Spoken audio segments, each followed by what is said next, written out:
Então, iniciando a nossa transmissão ao vivo aqui através do nosso Facebook, também no canal do YouTube do Jornal Alto Jacuí, para a gente bater esse papo aqui com esse cara aqui, essa figura que sempre é muito atencioso com a gente. Eu me lembro dos tempos do Comarja, que às vezes quando tinha uma informação que eu buscava ali, eu sempre ia lá pro João lá para ele passar pra gente, e sempre tivemos uma relação de muito respeito, né, e sempre trazendo as informações para nossa audiência.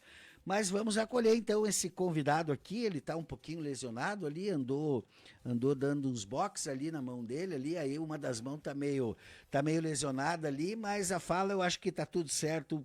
Boa tarde, João, tudo bem? Seja bem-vindo mais uma vez à Rádio Cidade. Boa tarde, Cristiano. Boa tarde, ouvintes, comunidade de Birubá, comunidade da região, né?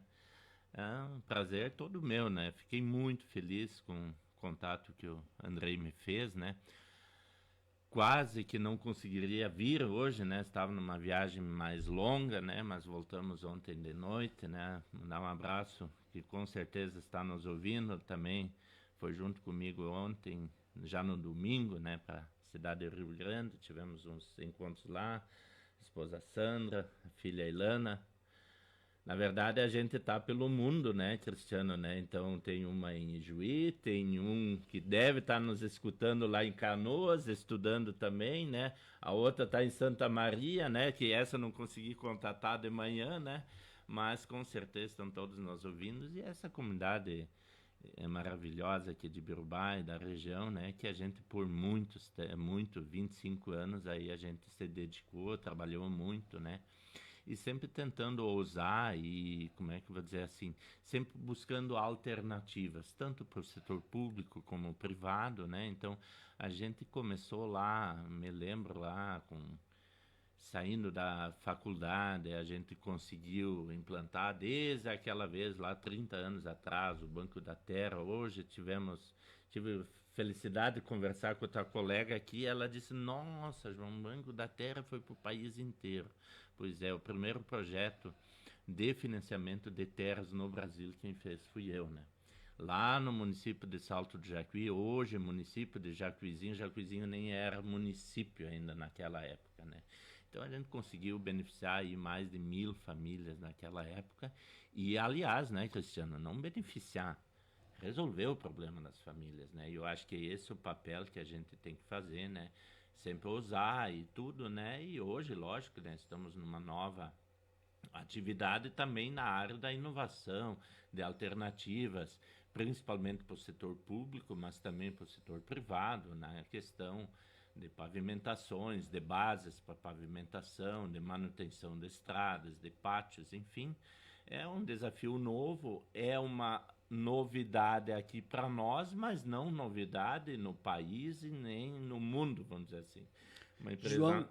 quando tu inicia lá a tua trajetória, tu trouxe muito bem aí alguns elementos, né? E falando do Banco da Terra, no momento em que a distribuição da terra era um grande desafio, né? A concentração da terra na mão de poucas pessoas acabava gerando muita pobreza no campo, êxodo rural e tantas outras coisas.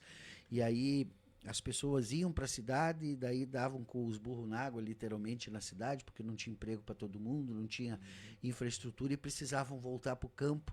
E aí o Banco da Terra foi uma das alternativas, né? Inclusive uma alternativa até para apaziguar, digamos assim, a crise no campo, porque havia ali o crescimento, né, dos movimentos de reforma agrária, MST e toda essa revolução, principalmente a região foi muito protagonista disso.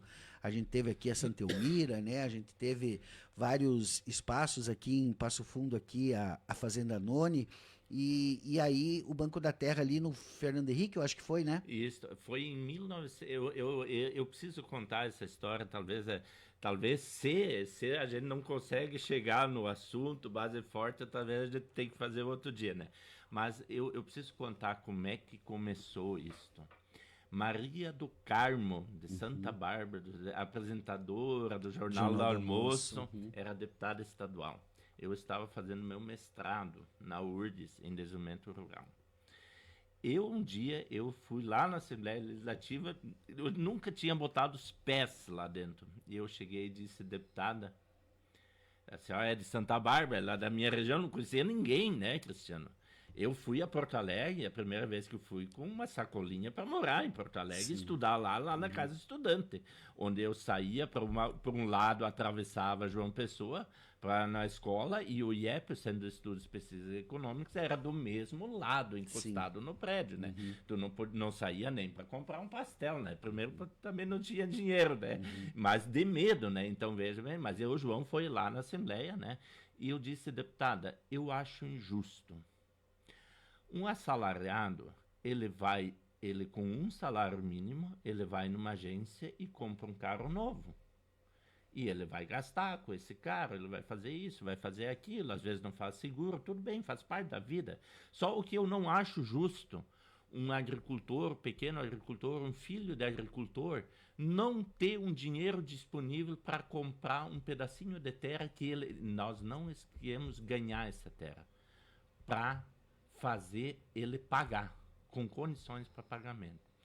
Ela me olhou assim, ela disse, poxa vida, tu tem uma situação bem interessante aqui, só que aquela vez o Estado já tinha dificuldades. Ela disse, eu vou procurar o governo federal. E ela procurou, sabe quem? João Augusto Nardes, hoje ministro do Tribunal de Contas da União, e Luiz Carlos Reins. Foram os que abraçaram esta causa de instituir o Fundo de Terras e Reforma Agrária. Graças a Deus a gente teve alguma participação na elaboração, no aperfeiçoamento dessa política. E iniciamos aqui, aquela vez via Amaja. Tem que destacar aqui meu grande sempre líder, prefeito Elemar Sandi, Paulo Faco, Fortaleza dos Valos, que foram os que deram o pontapé inicial, a oportunidade para a gente começar a desenvolver esse projeto aqui. E hoje aqui mais de 1.000 famílias com sua situação resolvida. Parênteses final, eu precisava contar isso aí. Isso é uma coisa que me emociona, me deixa feliz, porque aí era o João do Banco da Terra. Assim eu era chamado durante os 10, 15 anos. Mas né? tu não era sindicato, nada? Não. Aqui, então assim, ó, daí o que acontece? Às vezes, quando as coisas começam, e isso em tudo, então em outras situações que foram acontecendo depois também deu isso, né? Aqui eu digo o seguinte, a gente teve uma participação muito interessante. Ó, o pessoal já ligando, já deve ter alguém escutando, né? Mas assim, ó, a gente teve uma participação muito efetiva dos sindicatos aqui da nossa região. Aqui, Birubá, principalmente, né? Foi o Ingo no sindicato, um abraço para ele, né? Mas o seu Wilson Flores, o pessoal aí mais antigo, né? Então a gente trabalhou muito em conjunto com os conselhos municipais da agricultura, na seleção das famílias que realmente precisavam, né? Mas depois algumas entidades em algumas regiões começaram, quando a coisa estava pronta, funcionando, aí querem, como diz o gaúcho, botar o bedelho na situação. Então, alguns fatores externos também aconteceram, aumentou muito o valor das terras, enfim, né? E hoje é uma Normal, situação... oferta, procura, né? Então, assim, ó, mas foi um momento muito interessante, mas foi um trabalho muito integrado entre as secretarias municipais da agricultura, entre os sindicatos, a Emater nos ajudou um pouco nisso, né? E foi um trabalho muito interessante. Mas aqui, vou dizer, aqui na nossa região, os sindicatos foram extremamente parceiros, tanto que o que implantou isso a nível do Estado, ajudou a implantar, foi o senhor Exídio Pinheiro, ex-presidente da FETAG, né? Então, lembranças muito boas. Muito bem, olha só, foi instituído então durante o governo Fernando Henrique Cardoso, por meio da lei número 9.866, em 28 de novembro de 1999. Isso. O Banco da Terra como lei, né? Isso, então era o crédito fundiário que oferecia financiamento para a compra de terras e investimento em produção. Muito bem, daí como é que tu sai da terra para o resto, digamos assim? Aí eu vim para cá, né? Foi trazida a Maja para cá. Tu é natural né? da onde, João? Nos documentos é Cruz Alta, né? Morava em 15 de novembro, mas 15 de novembro não era município, ainda não, estou com 16 agora, né? Então, a gente não era tão, a gente já tem uma caminhada, né? Estou com 54 hoje, né? Então, mas é natural aqui, às vezes aparece onde a gente morava, lá no Alagado. Agora parece que está baixando a água bastante. Faz dias que eu não passo lá, né? A Mas tua lá, comunidade foi uma das que foi no alagada. Passo do Lagoão, sim. Então tinha 3 meses quando veio a barragem lá. Então, aí sempre vínculo aqui e lá, né? Mas aí a gente teve que... propriedade pequena, né? A gente teve que buscar alternativas para também... E daí tu veio para a cidade. Isso, daí fiz faculdade, fiz a graduação em Economia em Cruz Alta, daí fui fazer um mestrado na URGS, em Porto Alegre, né? E aí eu parti o convite dos prefeitos para tentar organizar a região nesse sentido, basicamente na questão de desenvolvimento, alternativas, enfim. E aí se foi construindo isso. Lá em 2006, então, se criou o Comaja, né? Que era Por que nasce o Comaja, João? Na verdade, é o seguinte, no tempo, então a gente é uma memória ambulante nessa situação. O Comaja, na verdade, ele iniciou um pouco antes. Eu me lembro, o doutor Alemar era um dos prefeitos, né? Era no governo de Antônio Brito. Eles criaram a fábrica de fábrica não sei certo o nome, mas as fábricas, sim, é fábrica de medicamentos básicos para produzir medicamento para as prefeituras. Foi O Estado. O Estado repassou aquela vez, me lembro, R$50 mil para cada associação de municípios, constituía um consórcio dentro... A Maja já existia. Sim, sim. Constituía dentro da associação para produzir aqueles medicamentos básicos, porque estava muito caro para os municípios comprar. Muito bem, se estruturou 27 farmácias de manipulação em todo o estado do Rio Grande do Sul. Não, acho que não foram 27, foram 23 ou 24, porque algumas associações depois se desmembraram. Hoje eu acho que tem 27, 28 associações. Então, mas com certeza umas 20 foram. Foi logo depois ali da lei dos genéricos, não? Então daí o que aconteceu? Quando isso estava funcionando, daí vem, como diz meu grande líder Leonel Brizola, vem os interesses, né? Vem os interesses, Anvisa e coisa e tal, que não poderiam mais produzir. Enfim, não é que não poderiam produzir. Iriam ter que fazer um aporte em torno de R$500 mil, e isso lá 25, 30 anos atrás, né? E aí ficou inviável para os municípios. Então, como a associação não pode, ela é só política representativa, foi criado aquele consórcio, ele ficou stand-by aí um período, 4, 5, 6 anos, mas os municípios viram quanto eles economizavam quando eles estavam produzindo. E quando eles tiveram que passar a comprar de novo, né? Então, o que aconteceu? Então, vamos se juntar tudo para tentar barganhar na compra dos medicamentos. E aí que começou essa história. Então, o Comage, ele nasce especificamente, no primeiro momento, para baratear o custo do remédio. Exato, que é o grande carro-chefe, e eu acredito que sempre tenha que ser. Temos hoje aqui na região a Rota das Terras, também muito bem conduzida pela Carolina, que também voltou, né? Mas, volto a dizer, o carro-chefe sempre foi, e no meu ponto de vista, sempre terá que ser a questão da saúde e também fazer projetos específicos, projetos especiais de atenção à infraestrutura, enfim, mas o carro-chefe é a saúde. Muito bem, vamos aproveitar, João, que tu traz aí nesse histórico e, digamos assim, a gênese, né, da existência do Comaja, que é a questão da saúde, e vamos adentrar então, né? E aí do remédio começou a se ver que tinha outras coisas que poderia entrar ali, porque essa questão da infraestrutura ela vem bem depois, né? Sim, Primeiro sim. é ainda dentro da Secretaria de Saúde, Sim, né? sim. Então, exames, né, diagnósticos, especialistas e tudo isso começou a entrar dentro do escopo, né? E como se dá, o que me sempre eu fico pensando e eu não entendo como é, por que através dos consórcios os municípios podem contratar esse serviço e por que não pelo SUS? Não, na verdade é o seguinte, nós temos que separar essas situações. Como os municípios, o consórcio ou licita, ou credenciamento é uma forma de licitação também, e aí os municípios se beneficiam deste processo administrativo, mas aí sai o dinheiro do caixa do município, né? o SUS, e isto, você O já... SUS é dividido em duas frentes, né? Não, na Atenção verdade, básica e a... não, o município é SUS também. É tripartita essa questão. Então, na verdade, mas o grande problema disso tudo, que passou, e isto era o medo lá no começo, lá em 2006, 2007, de que o Comage não poder, nenhum, não falo Comage, nem os consórcios, e era uma preocupação da própria Secretaria Estadual de Saúde, de que os consórcios iam concorrer contra o SUS estadual.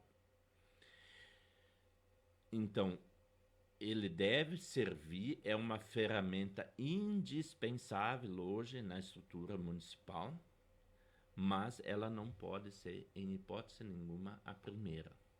Então, ele foi criado para fazer o complemento daquilo que tem em quantidade insuficiente pelo SUS ou não tem naquela região específica.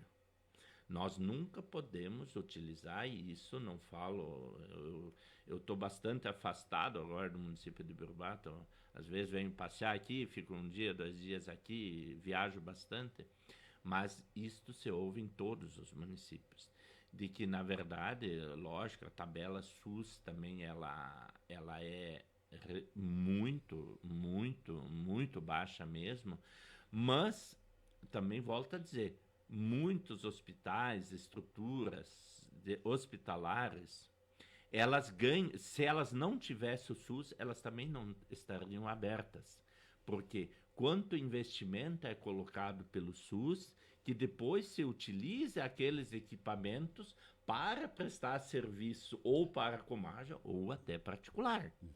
Então assim, ó, nós temos isso que eu vejo assim que os municípios têm que tomar muito cuidado.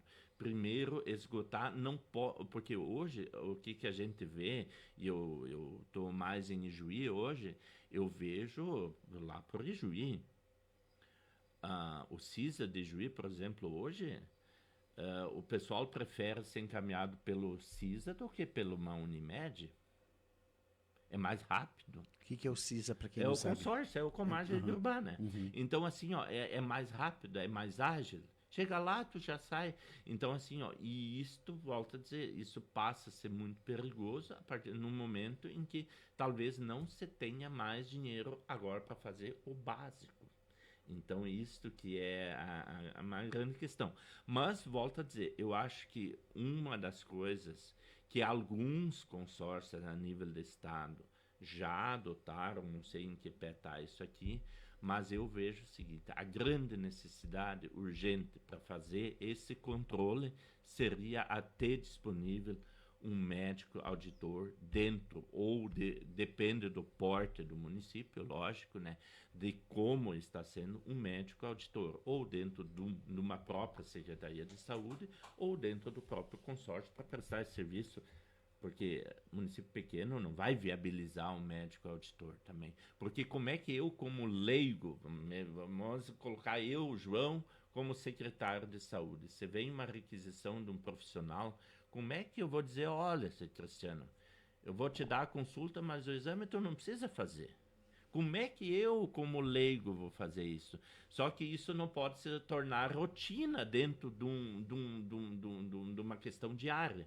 Então, infelizmente, a gente precisa. E imagina o senhor, Cristiano, ouvinte, você negar um procedimento e acontecer. Uma tragédia. E aí? De quem é, então, o próprio gestor quer se preservar também. Então, você tem que se certificar e se cercar de profissionais capacitados que possam embasar a tua decisão, né? Então, mas eu vejo o seguinte, eu acredito que com isso aí, talvez hoje você tenha estudos em relação a isso. 30% de todos os exames feitos pelo Sistema Único de Saúde hoje não são nem retirados. Mas como é de graça, não, então vamos fazer. Então aí não há mais dinheiro suficiente para tudo. A mesma coisa. E se a gente, João, só tentar aqui, primeiro eu preciso trazer ainda uma outra um outro recorte, digamos assim, e aí vamos pegar Ibirubá como ponto de referência, né? No bastidor, na conversa de corredor, né? Na conversa entre os formadores de opinião, e muitas vezes até nos microfones dos meios de comunicação, se vende a ideia que Birubá está a milhares de reais distante da realidade dos outros municípios do Comarja no sentido de financiamento dos serviços, né? E aí, para ti que esteve dentro do Comarja tanto tempo, isso é verdade ou isso é mito? Não, o que, que eu posso dizer? Hoje eu não sei a realidade, mas eu gosto de fazer um comparativo, às vezes, talvez com Cruz Alta, né? Só que Cruz Alta, eles têm uma outra realidade. Eles não utilizam tanto Comarja, mas eles têm muitos profissionais especializados dentro da rede deles. Falo desde fisioterapia, cardiologia, enfim, quantos profissionais que são contratados pelo município ou pelo estado, tem até uns pela União, que e isso também o gestor local, local não falo de Birbá, eu falo de o gestor local do município tem que analisar. Pô, se eu gasto 30 mil reais por mês com uma determinada especialidade em contratação de serviço, será que não é vantagem eu pagar 7, 8 mil reais de salário para uma pessoa e ela ficar todo o tempo disponível para mim? A mesma coisa uma terceirização de serviço, de uma patrola. Mas aí eu vou ao encontro do que tu tá dizendo, tô entendendo o que tu tá dizendo, mas fazendo uma outra relação. Eu sou de Cruz Alta, tá? Então, Cruz Alta investiu R$ 1 milhão lá em 2000 e alguma coisa, lá 2010, eu acho que foi, 2012, na construção de uma clínica de fisioterapia municipal. Sim. Aí contratou fisioterapeuta lá, fez concurso e tal, financiado e tudo mais e tal. Só que aquela clínica não dá conta de atender a demanda. Sim. Né? Então, o que a gente vê lá é que lá tu fica 20 dias esperando para fazer uma fisioterapia. Tu consegue fazer uma sessão por semana, 2 sessões por semana no máximo. Sim. Né? E aqui em Birubá tu não vê essa realidade. Aqui em Birubá o cara vai ali na Secretaria de Saúde, pega uma requisição, às vezes com 30 sessões, aí chega lá, escolhe, ele pode inclusive escolher qual profissional ele quer, ele escolhe o João lá, eu estou usando o nome fictício aqui, e aí vai lá no João e faz as 30 sessões. E o João fica muito feliz, porque ele recebe muito bem, ele é muito bem pago, não é a tabela do SUS, é a tabela do Comarja, que eu também queria entender isso. É diferente a tabela do Comarja para uma tabela pública, por exemplo? Não, o consórcio tem a sua própria tabela, né? Ela, lógico, ela sempre seguia, posso dizer, eu falo de coisas de 3 anos atrás, né? A gente fazia uma pesquisa intermediária entre SUS, entre plano de saúde, é uma negociação, muitas vezes, quanto mais profissionais disponíveis na região, você consegue baixar o valor. Aí tu pega algumas especialidades que nem pagando 200, 300 reais você não consegue, né? Infelizmente essa é a realidade nossa, né? Então, às vezes, num centro maior, sempre você tem mais disponibilidade desses recursos, dessa infraestrutura, desses profissionais, enfim, né? Então, são particularidades. Então, aquela vez, eu me lembro, foi muito discutido sempre dos consórcios ter uma tabela unificada em todo o estado. Nunca se chegou a uma conclusão em relação a isso. Porque nós temos consórcios que pagam 2 vezes a tabela SUS. Tem consórcios que só pagam o SUS. Tem consórcios que pagam 6, 7 vezes a tabela SUS, senão não consegue nenhum profissional, né? Então, essa é a diversidade que acontece, né? Então, a realidade num papel é uma coisa, agora a situação sentado atrás, lá, enfrentando, vendo o paciente na sua frente é outra, né? Infelizmente é isso. Mas volta de novo a essa questão.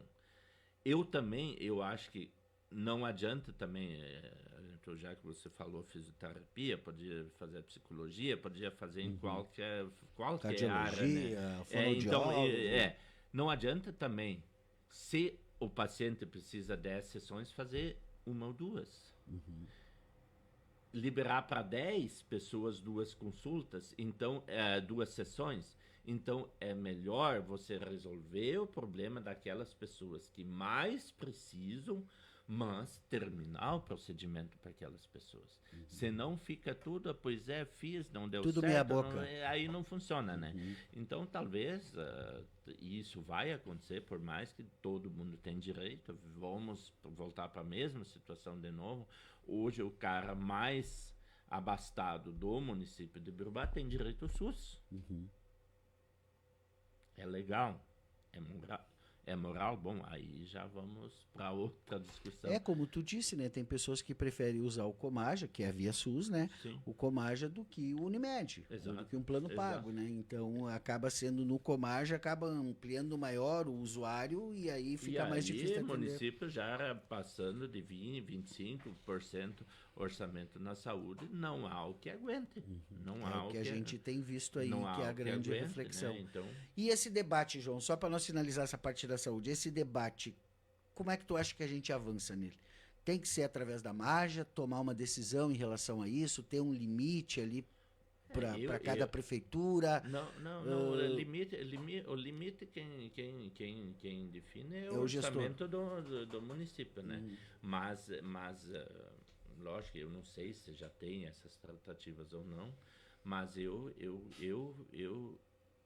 vejo essa questão de um auditor na área de saúde, você conseguiria, no mínimo, já de imediato,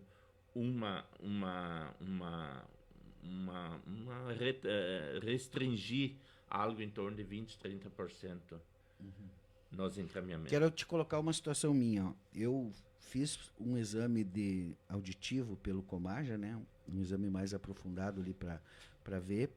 E aí eu tô com o exame lá, pronto, em casa. Só que para a questão de ver a questão do aparelho auditivo, a previsão é março do ano que vem, entendeu? E eu não sei nem se esse exame vai ser válido lá. Provavelmente vai refazer de novo. Vou ter que fazer de novo, né?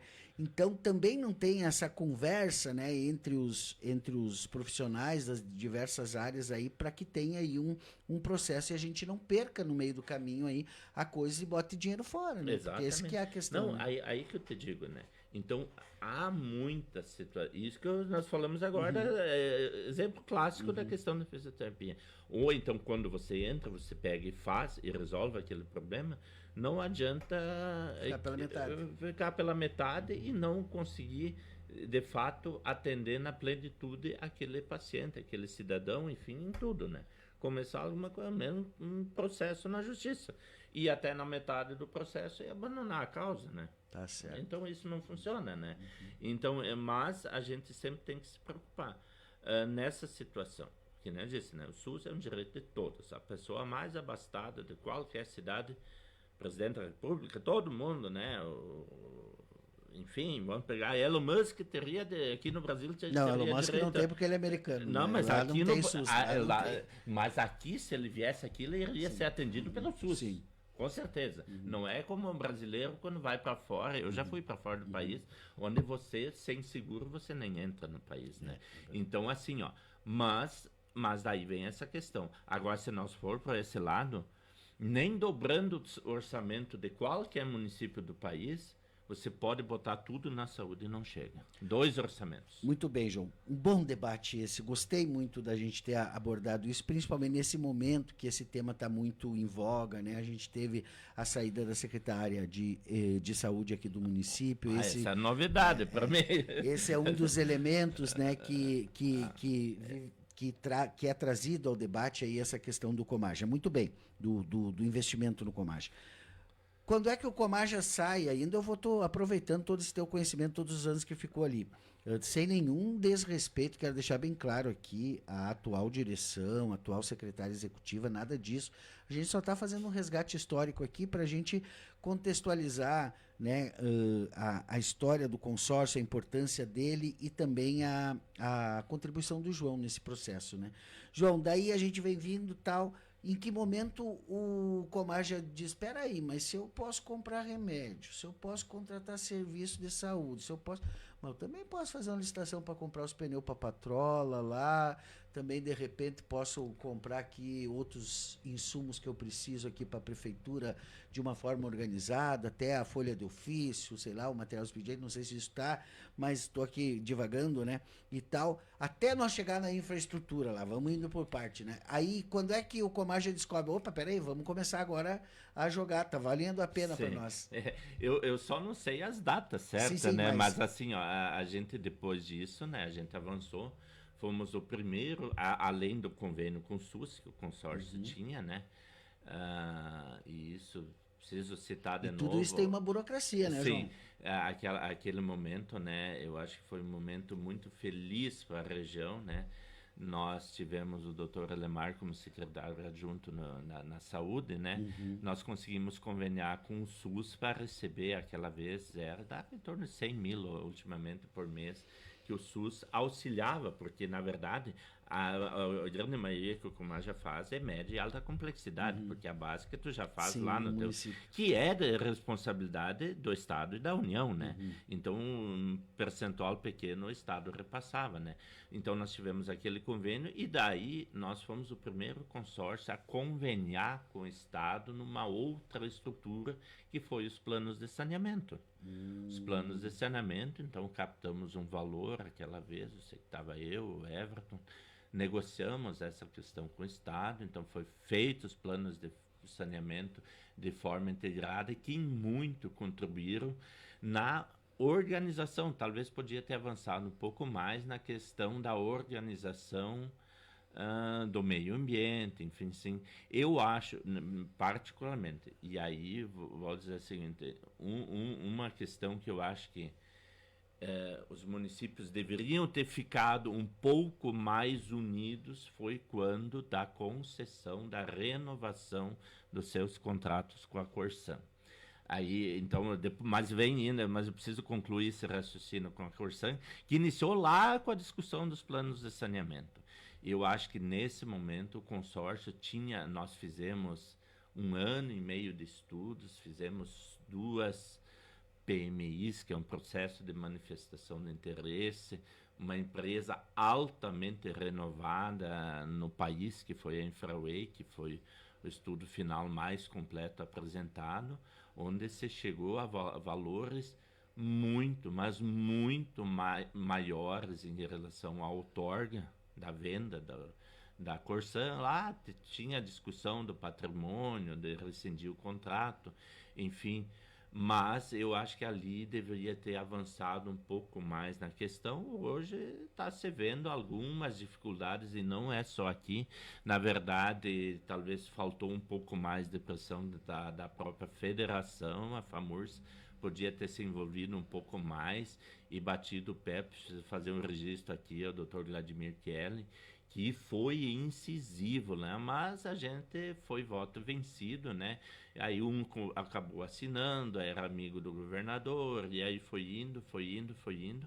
Hoje porque nós tínhamos uma proposta de outorga, provavelmente 5 vezes mais do que os municípios receberam, com uma diminuição na tarifa de água também, né?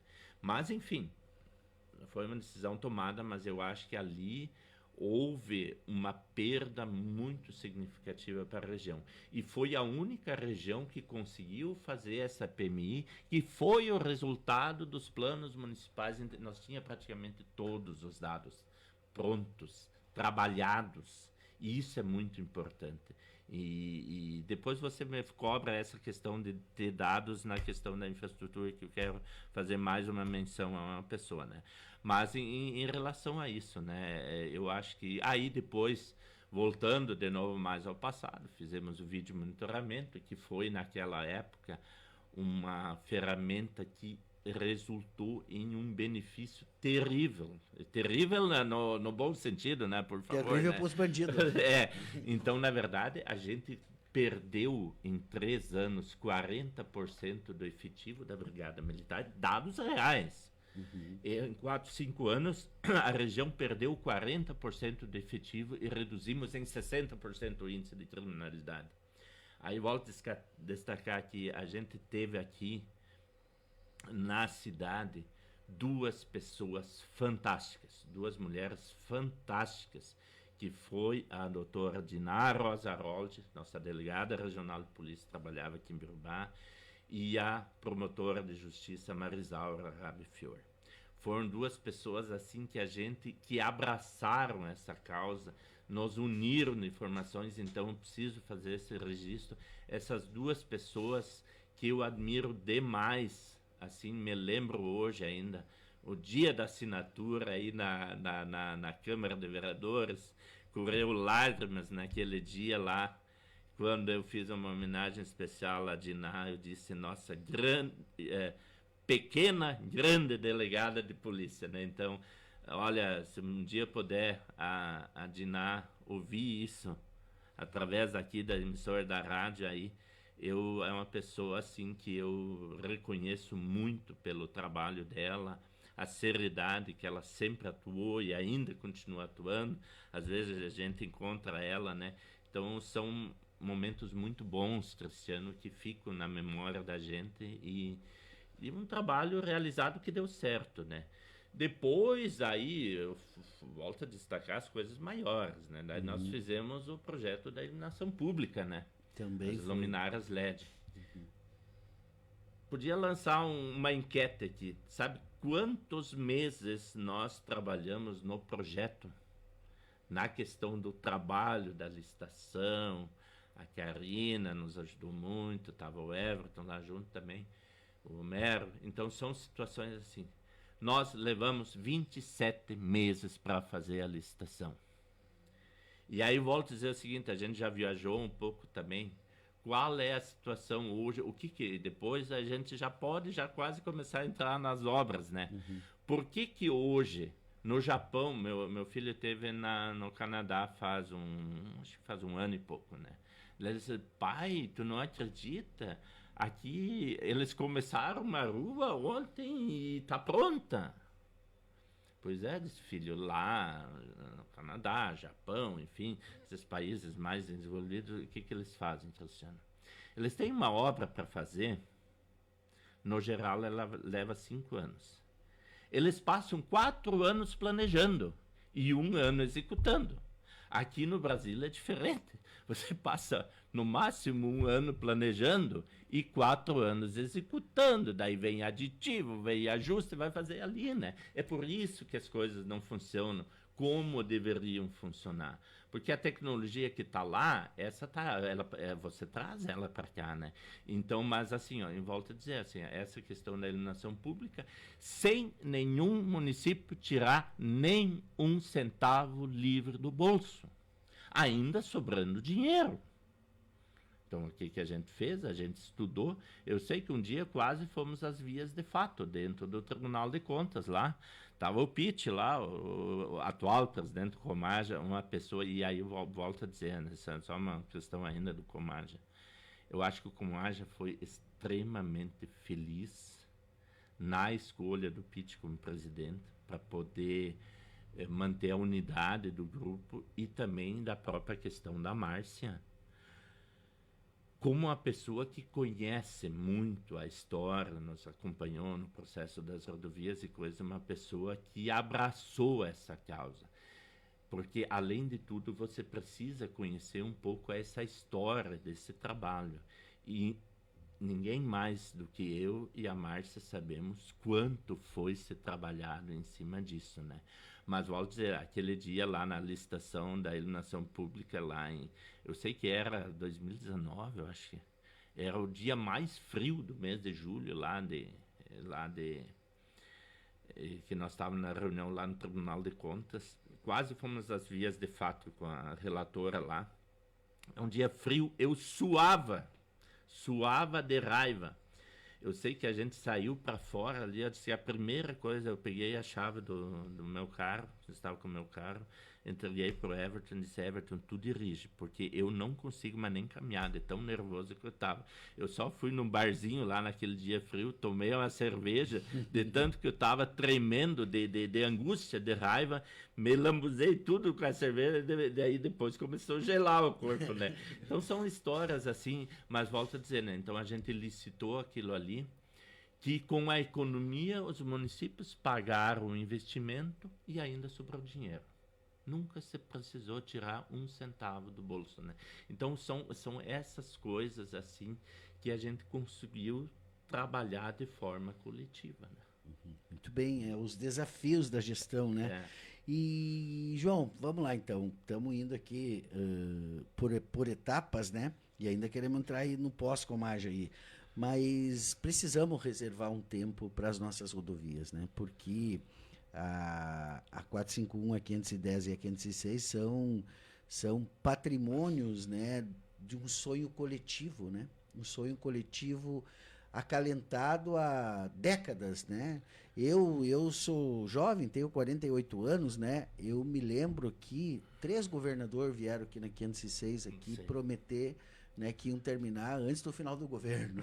Sim. 3 governadores. Veio o Olívio Dutra, ainda teve uma assembleia do orçamento participativo ali na Casa de Cultura, lá que saiu gente pelo ladrão, não tinha mais onde botar gente ali dentro. Depois o Sartori, eu acho que foi o outro, e daí depois... A Ieda veio fazer uns bueiros. A Ieda. E aí agora, então, a gente finalmente vê o asfalto, né? Porque até então foi só poeira, só conversa, né? Agora a gente vê o asfalto. Ainda não terminou, tá? Foi até lá Santo Antônio, lá do Bom Retiro, mas a ideia é que vai terminar e a promessa é que vai terminar. Mas como que nasce esse sonho? Eu sei que tem a participação da ex-prefeita Márcia de Fortaleza muito forte nisso, né? Também aqui o Abel Grave aqui de Birubá. Depois eu acho o Abel, não sei se o Abel chegou, quem que estava ali no início era o Carlos aqui de Birubá, quem que era o prefeito na época que começou essa discussão, né? E lá em Colorado e Nometoque. Não, na verdade, assim, ó, é uma história longa. Só isso dá 2 programas. Eu assim, ó, vou fazer um livro dessa situação. O que acontece? Um dia nós estávamos, Dionísio, nós fomos de carona, nós estávamos indo a Brasília. Daí o Dionísio, prefeito de Lagoa dos Três Cantos, nós hoje a vice-prefeita Tune, de Fortaleza, estava junto, estava a Márcia, estava o Pitt, prefeito de Saldanha Marinho, na época, e daí, aquela questão, a história do asfalto, daí surgiu a ideia de nós sentarmos, eu disse, nós vamos fazer o seguinte, vamos fazer 1 quilômetro de asfalto ou 2 quilômetros de asfalto cada ano. Tu tá louco, João, não sei o quê, não vamos fazer. Aí veio a história, mas como é que nós vamos fazer? E veja bem, eu preciso contar essa história. Eu estava olhando Bom Dia Brasil de manhã, e aí deu uma notícia da BR-116, que o Exército está fazendo aquela duplicação até Pelotas, que até hoje não terminou ainda. E aí eu passei a admirar uma pessoa, que era o Tarcísio de Freitas, ele era ministro dos transportes. O que ele disse? O DENIT, que o Exército tinha, as máquinas e coisa, mas o DENIT não tinha orçamento por uns 3 ou 4 meses. Daí eu disse para o Pitt, vamos fazer uma proposta, vamos juntar os municípios, vamos comprar a brita e a emulsão, né? Até aquele momento só entendia que era isso, né? E vamos pegar as máquinas do Exército, vamos vir para fazer essas obras, né? E o João foi, mas não sei o que, não, deixa para mim. Eu fui lá no Comando Militar do Sul, em Porto Alegre, bati lá no general, lá. Não sei o nome dele agora, né? Arruda era em Brasília, né? Assim, em primeiro lugar, nem quis me receber. Disse, não, eu estou representando aí 30 municípios. Daí eu disse, não, eu quero fazer para o Exército executar umas rodovias nossas aqui. Daí ele chegou e disse, não, o Exército só executa rodovias federais. Daí eu disse, não, mas espera aí, doutor. E assim, seco naquela história. Quando ele sabia que eu tinha algum conhecimento também, eu disse, não, mas doutor, é o seguinte, o senhor também deve entender que no meio jurídico existe uma palavra, convênio, termo de cooperação, então vamos para esse lado. vamos fazer um termo de comparação, vamos comer, vamos estudar, vamos começar a conversa, vamos começar um namoro. Tu não sai logo casando, né? Então começamos esse namoro com o exército, né?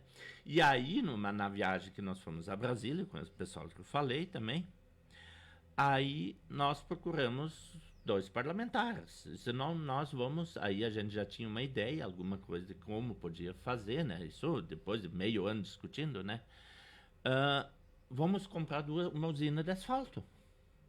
Que está lá hoje em Fortaleza dos Valos, para resumir a história, né? E aí foi criando corpo essa situação. E aí me lembro hoje ainda, a gente fez uma reunião, aí, não, se nós conseguimos isso, vamos buscar parceria, porque são rodovias estaduais. E aí eu quero mandar, se um dia o Beto Vissotto me escutar, presidente do Corred, a primeira coisa que o governador perguntou se isso estava no plano estratégico regional de desenvolvimento. Então, às vezes, para uma pessoa, por isso falo de novo do planejamento, talvez para alguma, o Corred só faz reunião. O Corred tem esse, eu já falei isso pro Beto um dia, mas quero fazer prazer de falar isso ao vivo. O pessoal acha que o Corred é só consulta popular. Não é. Então, aí quando o governador viu que porque antes era só 506. Me lembro hoje ainda, a Márcia pode confirmar isso, que nem o Costela disse. A 506, sim, as outras 2 estão fora do radar do DAIR. O que foi falado naquela reunião, fizemos ali na Vence Tudo. Eu, a Márcia, o Marcos Lausen, presidente da Cotrijal, prefeito de Nome Toque, ou as 3 ou nenhuma. Foi uma condição imposta. E se teve, depois se juntou, se juntou todas as lideranças depois, todos os prefeitos, Coprelas, cooperativas, Cotribaco, enfim, todo mundo se juntou e se bateu o martelo nessa situação. Então se começou, mas voltando à situação, aquilo que tu falou de 30, 40 anos, eu me lembro que a Márcia foi muito feliz, ela levou uma foto lá, a Márcia é bem organizada, muito mais organizada que eu, né? Ela levou uma foto do pessoal, sabe que tinha aqueles trator, que tinha aqueles paralama redondo, nem dava para sentar em cima, não sei quem era que estava sentado, ele me veio essa imagem hoje na cabeça, o cara lá com um trator, lá começando a fazer a 510, né? Então esperamos sim que seja concluído, né? Pena que está demorando, né? Então, acho que você... Tá, mas do Exército para o ICMS, como é que foi assim? Porque, na verdade, daí aquela questão, a gente buscou inicialmente uma tecnologia do Exército. O Exército nos ajudar, a gente queria fazer uma coisa boa. Muito romântico. Romântico. Mas, assim, o Exército nos deu o caminho de como fazer o processo licitatório, que era o RDC, que seria mais rápido, seria mais ágil. Então, houve uma valorosa contribuição do Exército em termos de... Mas, como a proposta era muito boa, o governador abraçou a causa. Quando ele viu, você diz, não, mas eu não era nem nascido ainda, você já tinha governador prometendo essa rodovia, né? Então, a proposta inicialmente era muito boa. Então, você fez um RDC, você fez a licitação, passou pelos órgãos de controle, passou pelo DAIR, passou pelo Tribunal de Contas, passou por todo mundo, né? E você fez a licitação. Você fez a licitação, você assinou o contrato, você deu ordem de serviço, mas aí já não é mais do meu tempo, se alterou algumas coisas, hoje ficou em 2 rodovias, né? Mas eu digo o seguinte, principalmente para o município de Fortaleza dos Valos e para o município de Colorado, elas são fundamentais, essenciais, fundamentais, e oxalá que o quanto antes se consiga terminar elas. 506, então outra, você juntou esse processo, enfim, eu não posso falar sobre isso, que não fui eu que conduzi isso, né? Mas é uma vitória, sim, em cima de uma boa proposta feita naquela época. Então, eu tenho certeza, e aí volto a dizer de novo, ninguém melhor do que está na situação hoje para ver esse sonho realizado, de estar nas mãos hoje da Márcia na coordenação e também do Pete, que acompanhou esse processo inicial desde o início. A gente espera muito que isso aconteça. Às vezes a gente até faz uma crítica ou outra no sentido de entender o que está acontecendo, né? Porque por mais que os timoreiros da caminhada sejam esses que tu acabou de citar, mas quem está dentro desse barco é toda uma região, né? E os sonhos de toda a região, não é um sonho individual. Não, né? Então a gente fica acompanhando e fazendo o nosso papel. Elas vão se concretizar. Talvez a um custo bem maior do que se projetava inicialmente, talvez também vai ser numa qualidade melhor, né? Então, mas é importante que vai ser concluído. Bom, tenho certeza absoluta que vai ser concluído. Agora, então, vamos falar disso exatamente. Antes de iniciar a entrevista aqui, tu estava me mostrando aí os trabalhos, né? Primeiro, o que leva o João a sair desse negócio aí de virar cerveja no colo e ir para a iniciativa privada, que é muito mais tranquilo, penso eu, que a vida das questões públicas, né? Mesmo que tu esteja num ramo que ainda acaba dependendo das questões públicas, porque trabalha com o setor público, né? Então... Sim. Na verdade foi a circunstância, né? A gente precisa trabalhar, né? Então a gente teve uma oferta de parceria, de trabalho, de representação comercial, numa empresa que a gente conheceu também numa tecnologia nova que se diz para a região aqui, mas não nova a nível de país. E eu sou muito grato a isso. Em tempos a gente viajava bastante, né? Ia atrás de soluções. Desde a iluminação pública, nós fomos a Caraguatatuba, São Paulo, olhar, e nós fomos olhar o que deu certo e aquilo que também não deu certo, né? Então, em termos de pavimentações, por exemplo, Paraná. Nós temos cidades no Paraná com 1/3 de suas rodovias, estradas vicinais no interior com asfalto. E, Cristiano, não se consegue pavimentar 1/3, 2/3 de uma rodovia no interior gastando R$2 milhões um quilômetro.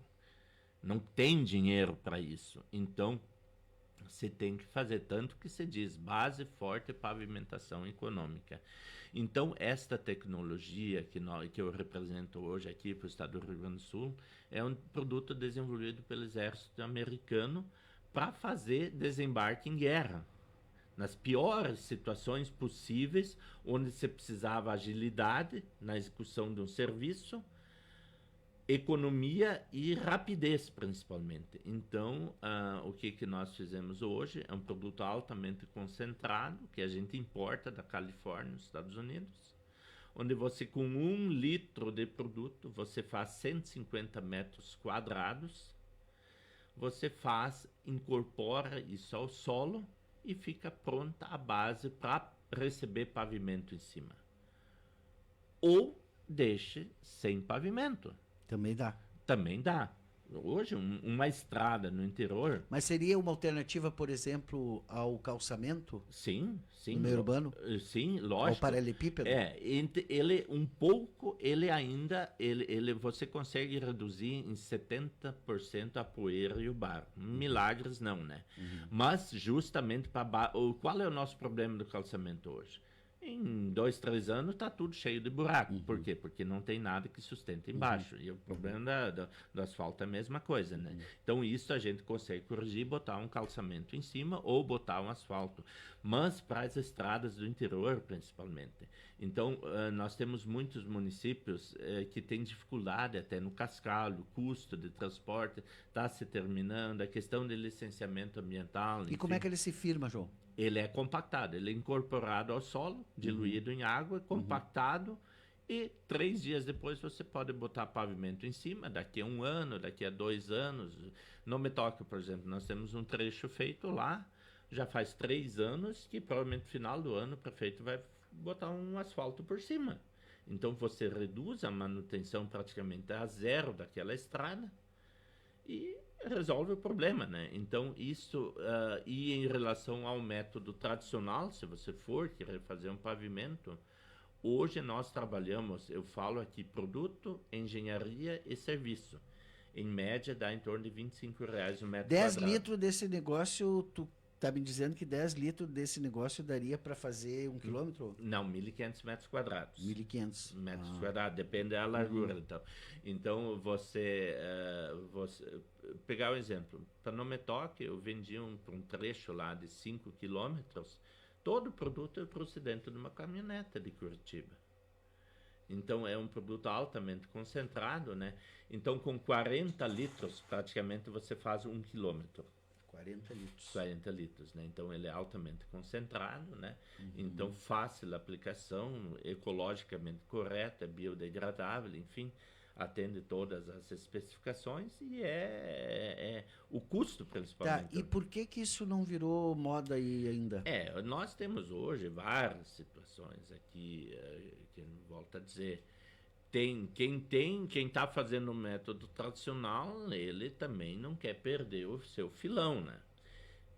Então é o jogo. Aí vem a questão, tem que ver para crer, né? Então, mas a gente, graças a Deus, está se consolidando aí em cada região, no estado, principalmente, né? Vou dizer, ontem a gente teve uma grande satisfação de ter um encaminhamento na cidade de Rio Grande, onde eu me acidentei na cidade de São Cepé, então a gente vai pipocando situações em todo o estado, né? Então isso vai se consolidando porque o pessoal precisa conhecer, né? E hoje, principalmente no setor público, tudo que é novidade gera questionamento, com razão, né? Então a gente tem que entregar um serviço de extrema qualidade, responsabilidade, laudado tecnicamente, garantia no serviço. Então isso faz, mas não posso deixar de dizer sim que tem muitos interesses econômicos envolvidos em algumas situações que dificultam muito. Então, como tinha lá com os remédios lá. Lógico, então assim, mas assim, isso é uma situação que também os municípios, tipo assim, a gente entrou em Sorriso, no Mato Grosso, em março desse ano. Hoje já colocamos uma filial lá naquela cidade, porque são cidades que têm muito para fazer, tem dificuldade de material, de cascalho e coisa. Lá envolve iniciativa privada, envolve produtoras, enfim. Como aqui você tem contribuição de melhoria na cidade, lá não tem no interior.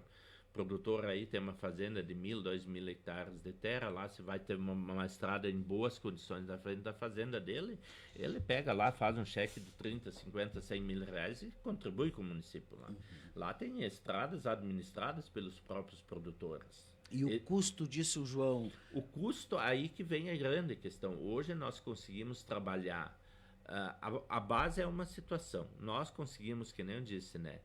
Produto, engenharia, laboratório e serviço se gasta no máximo em torno de R$ 25 o metro quadrado.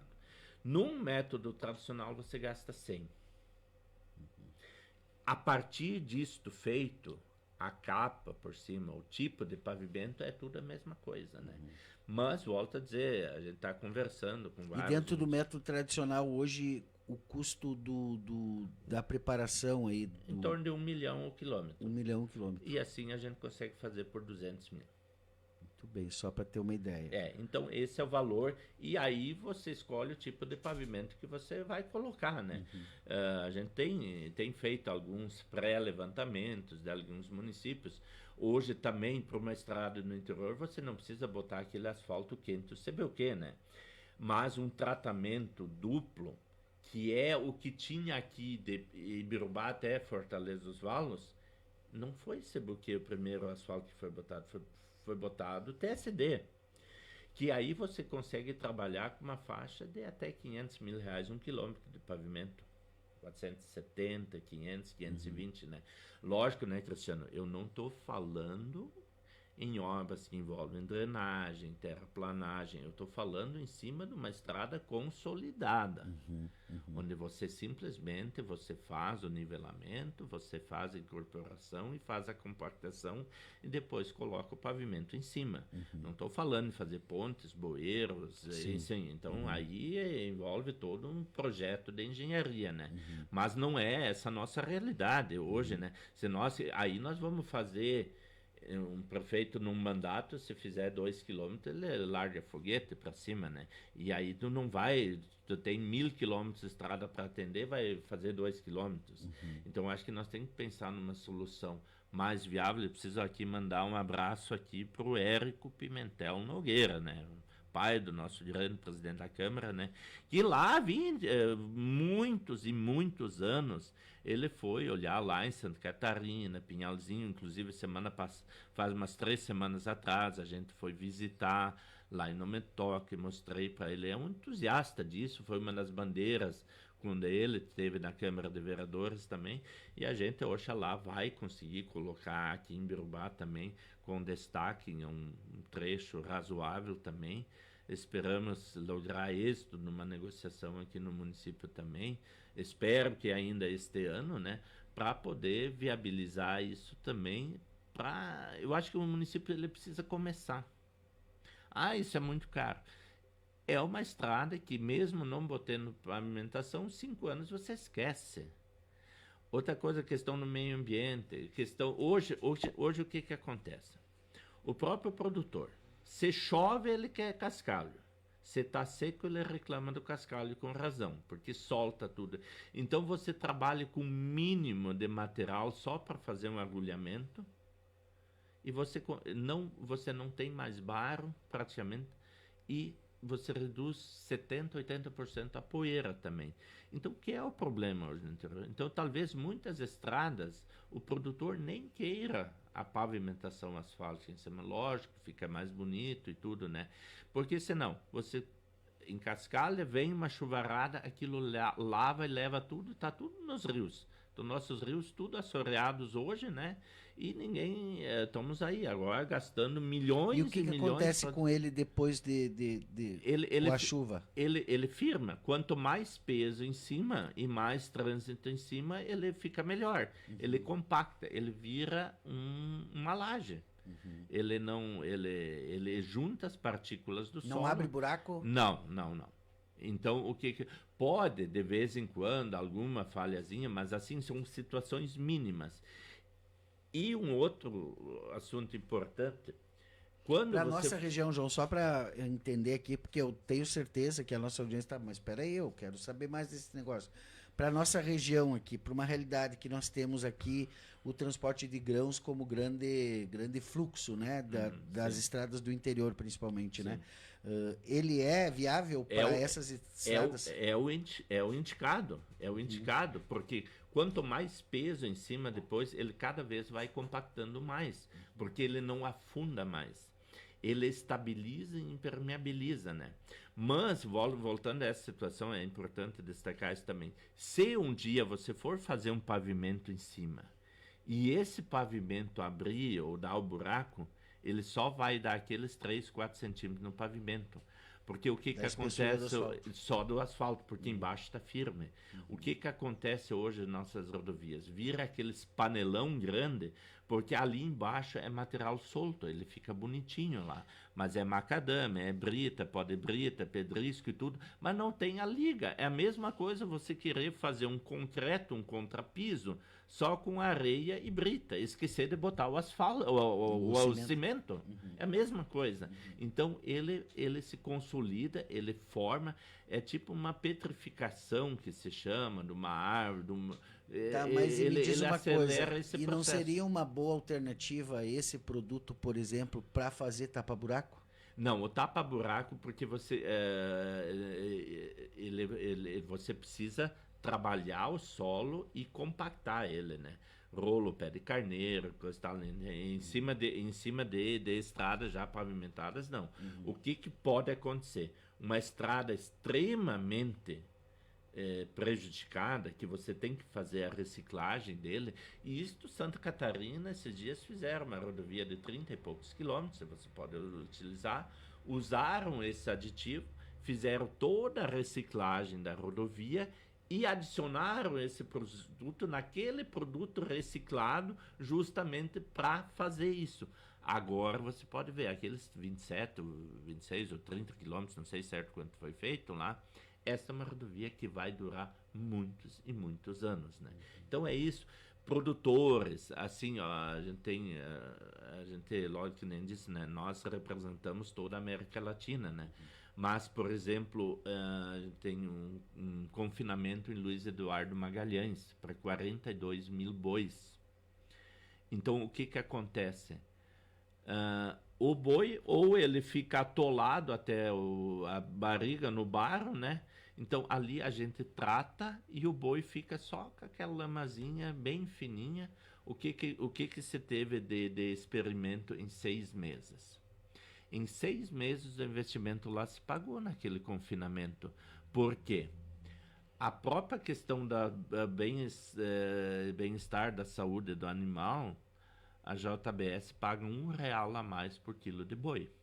Então tu pega 42 mil bois, vezes 500 quilos, vezes R$ 1. Daí tu já começa a calcular na maquininha do dinheiro lá.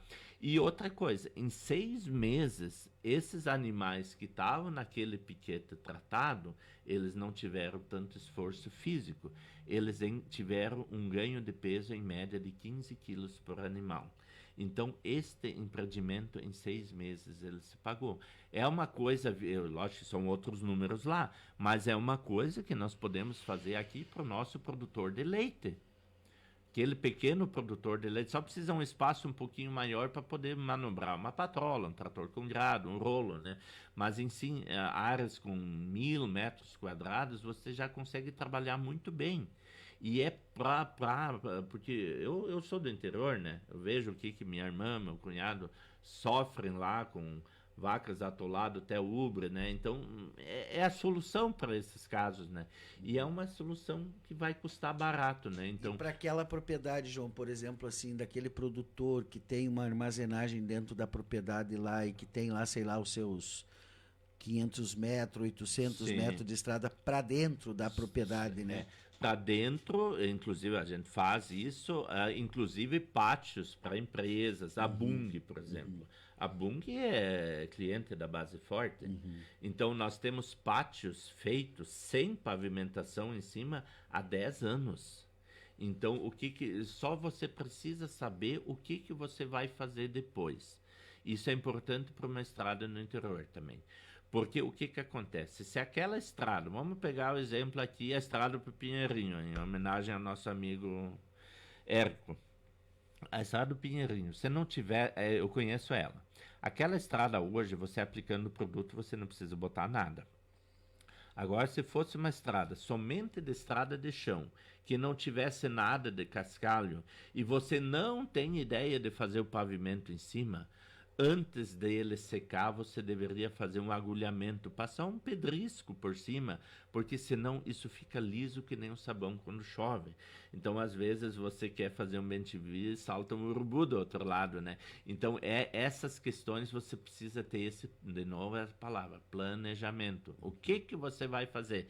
Você vai botar pavimento logo em cima, dentro de uma semana, 2 semanas?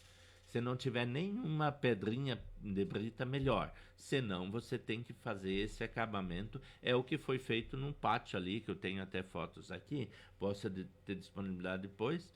Um pátio lá de uma sementeira, onde só passa bitrem em cima, feito há 7 anos, onde foi feito, antes da batida final, um agulhamento com pedrisco por cima. Não dá barro, não agulha, não atola, não fica liso, não fica nada, né? Então, isso sempre você tem que ter na mente quando você está executando o serviço. O nosso engenheiro precisa saber o amanhã dessa rodovia, o que vai ser feito aqui.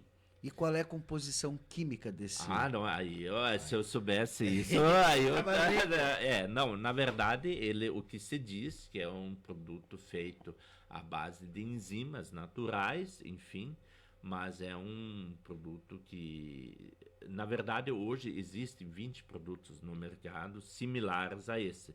No entanto, nossa marca que nós representamos, MC Squared, é o único que trata tudo que é tipo de solo, né? Então, o nosso é feito à base de enzimas naturais, né?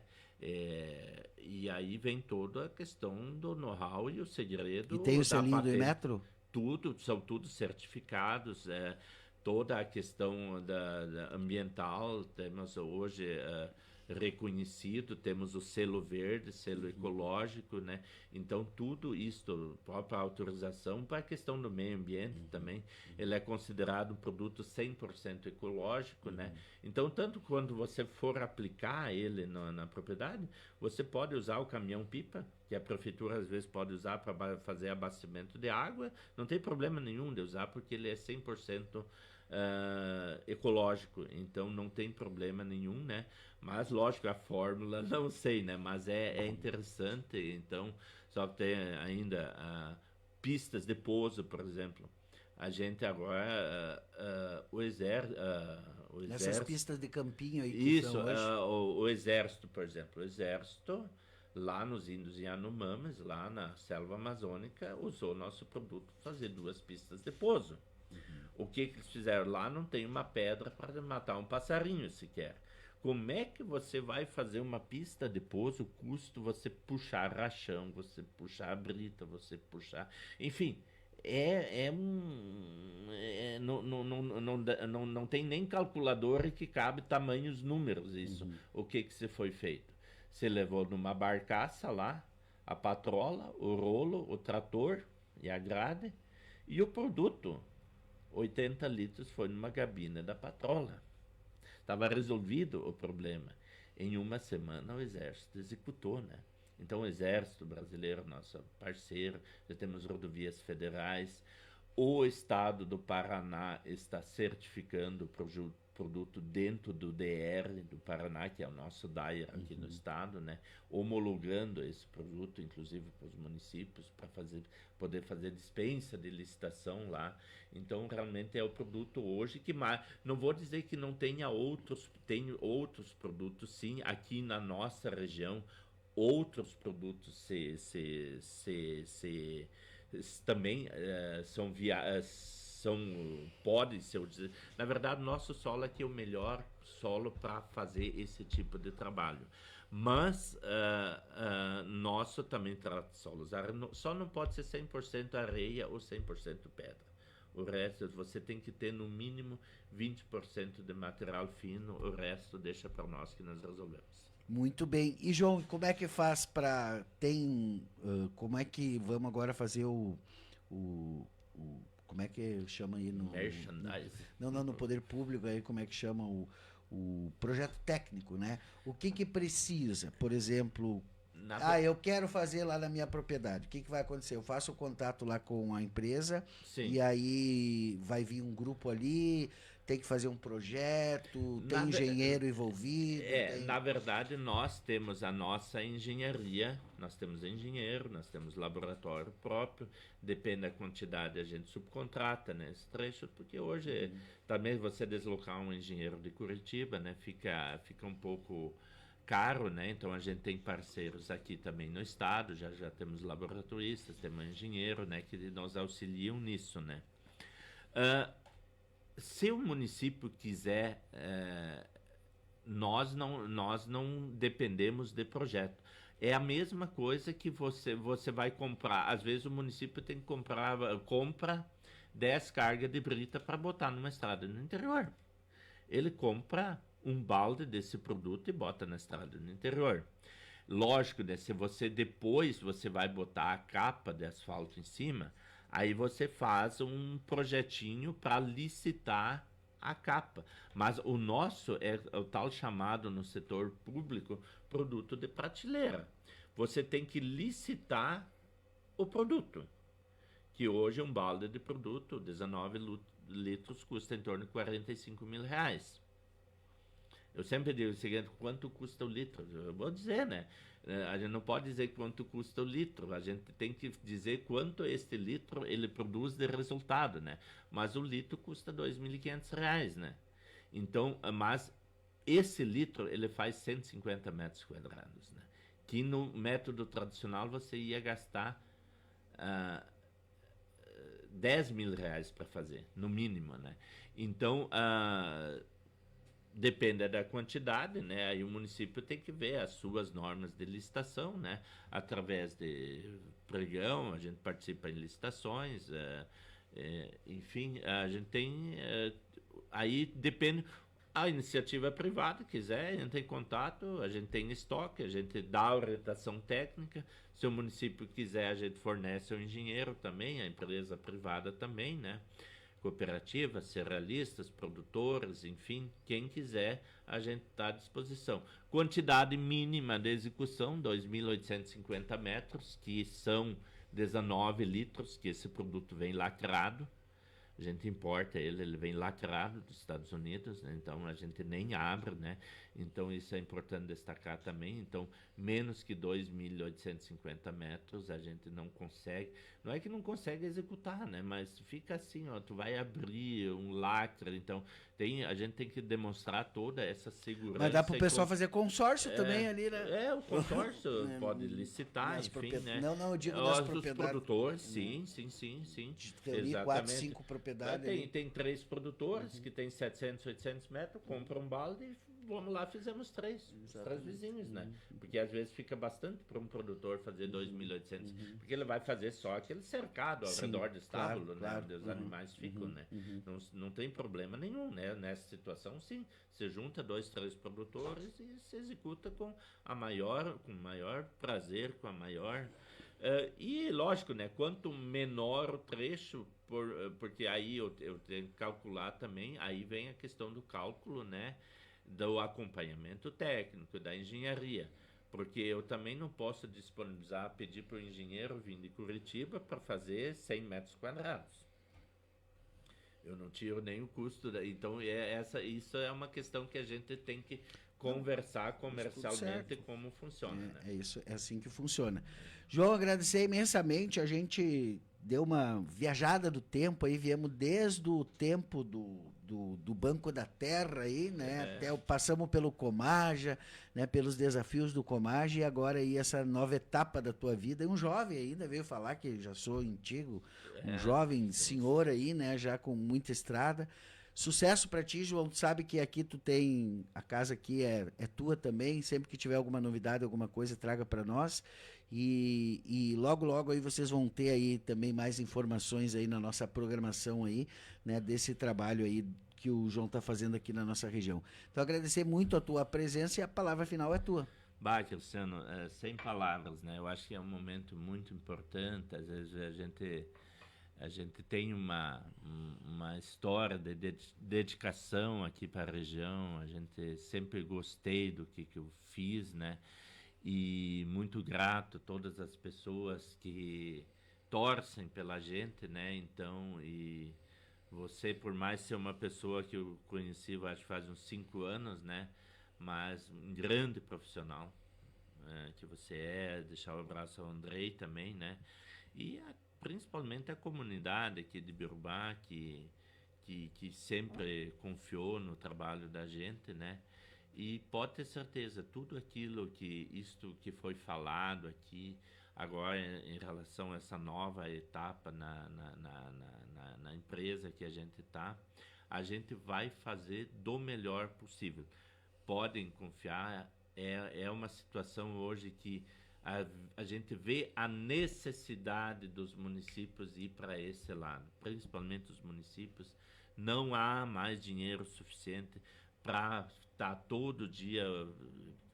De novo, Elemar, se um dia for escutar essa entrevista, a tal da palavra enxugar gelo, né? O Elemar que foi muito para a Europa também. O Elemar vinha com essa ideia de 30 anos atrás, vamos fazer asfalto para o interior. Aí, quando nós estivemos na prefeitura, fizemos o calçamento para a sede Aurora. E aí, só uma dica de jornalismo, né? Eu me lembro, foi feito na nossa administração foi concluído o calçamento para a sede Aurora. Aí o pessoal lá da imprensa fez a matéria. Município conclui o calçamento para a sede Aurora. Eu nenhuma experiência de jornalismo, nada. Disse, poxa vida, mas esse troço não chama atenção? O que eu disse? Mas e se nós mudasse aqui? Obra iniciada há mais de uma década é concluída no município de 15 de novembro. saiu na contracapa do Correio do Povo. Obrigado a todos, Cristiano. João, só passar um Biruba. abraço aqui, o Wildo Bratz mandando um abraço para ti, aí dizendo que tu é gente fina, o Leonardo Fior também. Esse rapaz tem muito conhecimento e competência. Abraço, meu amigo. Aqui o pessoal comentando aqui, quem mais que comentou aqui? O Ademar Rodrigues também dando boa tarde aqui. O meu amigo Cristiano Gomes, né, sempre conectado com a gente aqui, mandando um salvezinho aqui. E o Maico Stolfi da Silva e a segurança privada, lei 14.967, não sei, eu acho que era quando a gente estava falando ali das câmeras. Isso eu não sei, realmente não sei. Eu sei que tem maneiras de você fazer convênios com a Brigada Militar. Lembro aquela vez, Tenente Azevedo, lá na secretaria, a gente conversou muito, portaria 169 ou 196, uma coisa assim.